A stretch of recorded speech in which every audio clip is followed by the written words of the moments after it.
Yang Perdana Dr. Tifa memunculkan pro kontra usai majelis hakim menawarkan upaya perdamaian sesuai dengan amanat KUHP yang baru. Lalu apa strategi kubu Tifa dan kawan-kawan untuk membuktikan ucapan mereka jika ijazah Jokowi 99,9% palsu? Kita bahas bersama dengan tim hukum Roy Suryo, Bung Ahmad Kozinuddin dan juga Sekjen Projo Bung Freddy Damanik yang sudah hadir di studio Newsroom Kompas TV. Selamat petang semuanya. Selamat petang, Bung Freddy. Ya. Saya ke Bung Kozin dulu. Bung Kozin, kalau kita lihat kalau hak yang ditawarkan hakim itu adalah amanat KUHP, lalu kenapa tim dari kalian ini seakan-akan membuat ini menjadi sebuah kontroversi? Ya, bismillahirrahmanirrahim. Jadi menjadi kontroversi karena sebelumnya memang tawaran itu muncul dari kubu Solo melalui sejumlah relawan kepada para tersangka agar mereka menyerah di tingkat penyidikan. Namun karena di tingkat penyidikan mereka tidak menyerah, lalu diupayakan lagi di tingkat pelimpahan saat di Kejaksaan Negeri Jakarta Selatan. Mereka keduanya juga menolak, baik Roy maupun Tifa menolak. Dan hari ini melalui mekanisme apa yang disebut sebagai restoratif justice yang memang diadopsi dalam KUHP baru, hakim kemudian menawarkan kendati agak kurang pas sih, karena memang kalau kita bicara kumulasi pasal itu ada yang lebih dari 5 tahun, yakni 32 dan 35. Memang dakwaan primernya adalah 310, 311 KUHP yang itu menjadi 443 dan 433, 434, 433 yang itu memang di bawah 5 tahun. Tapi terlepas dari itu, sebenarnya ini adalah bagian dari strategi jahat dari kubu Solo yang ingin menggunakan sarana KUHP yang baru setelah menggunakan Perpol tidak mampu, karena Perpol kemarin kan yang digunakan untuk restoratif justice.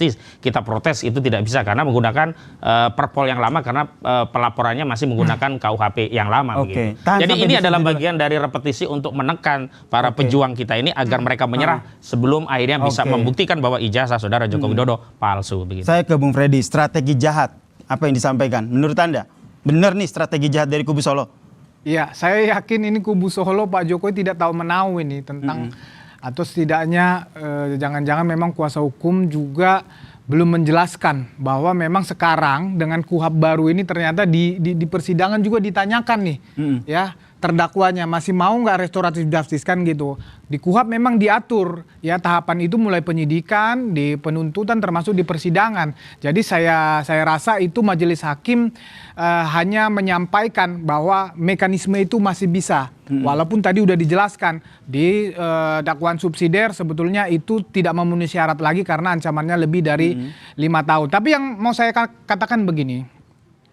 Pak Jokowi sekali lagi tidak punya kepentingan Dr. Tifa ini, Roy atau siapapun itu untuk ditahan. Ya, kepentingan Pak Jokowi saat ini hanya ingin hadir di persidangan dan menunjukkan ijazah aslinya. Tentunya nanti melalui jaksa penuntut umum akan menanyakan atau memberikan kepada beliau, mempertanyakan. Sebentar Bang, kalau tidak ada kepentingan untuk mereka ditahan, kenapa melapor ke Polda? Kan untuk membuktikan bahwa omongan mereka itu adalah telah menyerang kehormatan. Itu perlu dibuktikan. Tetapi tidak penting bahwa mereka itu nanti akan divonis apapun, itu tidak penting. Ya, dia melalui proses pelaporan itu dia penting hadir di persidangan untuk menjawab ya ke apa namanya keingintahuan publik atau teman-teman ijazah itu. Iya, itu yang harus dia tunjukkan kepada publik. Tentunya melalui satu-satunya yang kita anggap Pak Jokowi anggap adalah apa namanya mekanisme yang benar. Ya, tempat yang benar, yaitu di pengadilan. Anda membacanya seperti apa? Justru itu kejahatan kedua Joko Widodo, karena siapapun tahu bahwa mekanisme pidana itu ujungnya penjara kalau itu dapat dibuktikan. Padahal kalau fokusnya adalah pengadilan, saudara Joko Widodo bisa menempuh jalur pengadilan perdata yang itu sudah digugat beberapa kali tapi dirinya tidak hadir. Padahal mekanisme itu juga bisa digunakan untuk menunjukkan ijazahnya yang konon asli itu agar masyarakat menjadi reda. Lagi-lagi kalau dia tidak menghendaki anak bangsa ini di penjara, tentu dia tidak perlu melaporkan. Atau lagi-lagi kalau dia jujur konsisten seperti Luhut bin Sarpanjaitan, maka tidak perlu melaporkan dengan pasal yang ancaman pidananya di atas 5 tahun bahkan 12 tahun penjara. Yang lebih krusial lagi, kalau kemarin kita lihat polisi ya memainkan peran dalam penegakan hukum melayani Jokowi sampai ada ALP itu jadi diterima, hari ini jaksa. Karena kemarin saya lihat siaran live-nya, jaksa ini sudah seperti pengacara Jokowi. Dalam 13 item kronologis dakwaan di primernya yang kemudian diadopsi di subsidiar baik ke 1, kedua, ketiga sampai ke-4 itu tidak ada satupun kronologi yang menyatakan saudara Joko Widodo melaporkan tindak pidana ini ke Polda Metro Jaya, tetapi yang selalu dikedepankan adalah Muhammad Sarip Muhammad atau Kompol Sarip. Jadi kami menilai ini adalah jalan keluar Joko Widodo untuk menghindari persidangan. Nanti yang hadir hanya Kompol Sarip, kemudian dia bisa buang badan. Kenapa bisa buang badan? Karena kalau dakwaan primer tidak terbukti, jaksa akan lari ke dakwaan yang berikutnya. Sehingga apa? Tidak peduli fitnah pencemaran terbukti atau tidak, Jokowi tidak perlu hadir, gugurlah pasal itu, tapi dia punya tabungan, yakni pasal 32, 35. Di sinilah letak Bung Kozin, jahatnya. tadi Anda bilang JPU seperti kuasa hukum Jokowi, berarti mereka akan berani mendatangkan Jokowi? Justru dengan materi dakwaan itu dia menghindari Jokowi bisa hadir. Karena di materi dakwaan itu tidak disebutkan bahwa Joko Widodo sebagai saksi korban mendatangi Polda Metro Jaya melaporkan kejadian ini. Nanti bisa jadi hanya kuasa hukum dan saksi Sarip, Kompol Sarip. Bung Ferdi, gimana? Padahal Jokowi berkali-kali menyatakan bahwa akan hadir di persidangan. Ya, siapapun tahu, ya, apalagi yang sudah berpengalaman di dalam proses hukum, di dalam proses penyidikan, siapapun tahu ketika kita melaporkan sesuatu, kita adalah korban.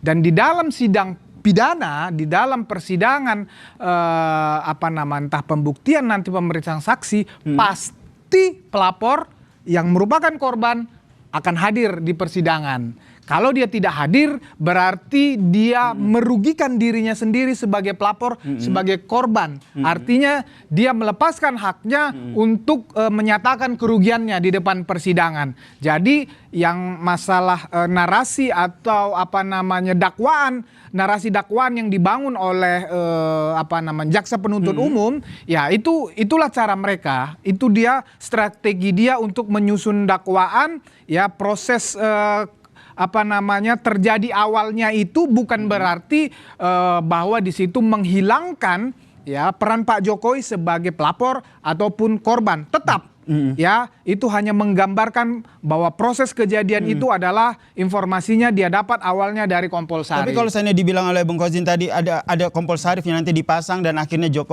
Pak Jokowi tidak hadir, Jokowi tidak perlu hadir. Nggak bisa.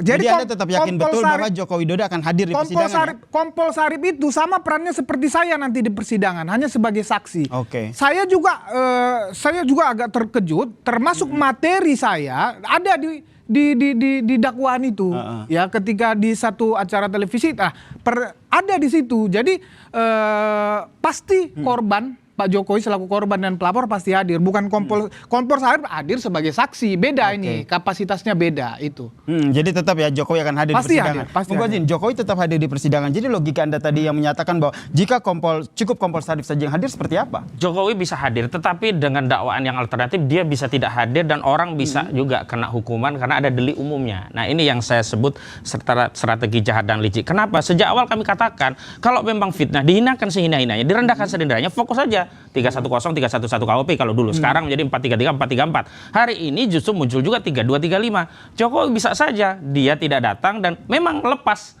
kewenangan menuntut hilang dari pasal pencemaran dan fitnah. Tetapi jaksa bisa masuk ke dakwaan alternatif sehingga yang diburu melalui pasal 32 dan 35-nya. Lalu Jadi Jokowi mengatakan begini, silahkan kalian berantem. Nah sekarang yang didomba dengan jaksa. Saya mau di rumah saja, saya mau keliling saja, saya mau ke NTT, saya mau ke Lampung, saya mau ke Jawa Barat. Itu yang berbahaya sebenarnya. Karena itu dengan narasi ini saya harapkan nanti Jokowi benar-benar hadir untuk mempertanggungjawabkan. Sehingga kalaupun dia tidak hadir memang sudah kita antisipasi. Ada kerangka untuk tidak hadir dengan membuat pasal yang kumulatif. Nggak yakin kalau Jokowi akan hadir di persidangan. Gimana menurut Bung Freddy? Tapi jangan dijawab dulu ya. Kami akan lanjutkan perbincangan kami. Tetaplah bersama kami di Kompas Petang.